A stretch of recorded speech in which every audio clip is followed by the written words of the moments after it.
Hello mga friendship, andito ako ngayon sa kapatid ko. Diyan, nung Pasko. Ayan, oh, Merry Christmas sa inyo mga friendship. Kasama ko ang aking mga pamangkin, mga apo, tsaka kapatid ko, bayaw ko, at saka yung manugang ko. Kaya yung manugang ko wala dyan. O diba mga friendship, ang dami nilang handa.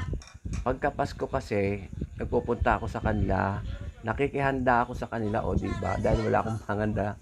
Dahil nag-iisa lang ako sa apartment, ako lang mag-isa. Kaya ang ginagawa ko pag Pasko, nagpupunta ako sa kanila, nakikikain at umuwi ako ng alas 12:30 or mag-alauna na pagka tapos ng Noche Buena. Umuwi ako sa apartment dahil nga wala akong handa doon. O di ba ang sarap ng ano nila, ng handa nila. Ayan yung kapatid ko. Ayun yung nakamaron. Ayan yung mga apo ko. Ito, apo ko sa pamangkin. Ayun, yung apo ko pa rin yun. Ayun. O, di ba? Ganda ng display nila. Merry Christmas. Gold na gold, mga presyo. At ang background, kulay blue. O, di ba? Ganda siya. Di ba? Ang ingin ng aso, tumatawag dito sa kapitbahay namin. Ayan ang kanilang mga handa. Kaya lang, hindi ko makain yan dahil mahirap na akong matunawan at saka high blood ako. Yun na lang mga minatamis ang kinain ko dyan nung panahon at saka yung broccoli.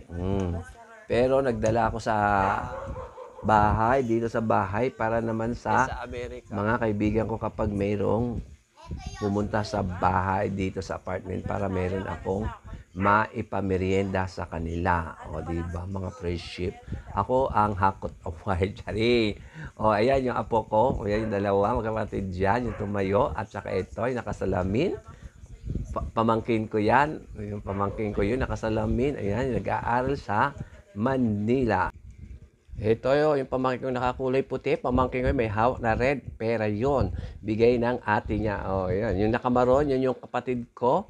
At itong dalawa na to, yung sumasayaw-sayaw, nakasalamin, mga apo ko yon. At itong nakapink, apo ko din yan, mga friendship. Tuloy ang hataw ng aking mga apo.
Andiyan sa baba, ay sa ano.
ganda oh.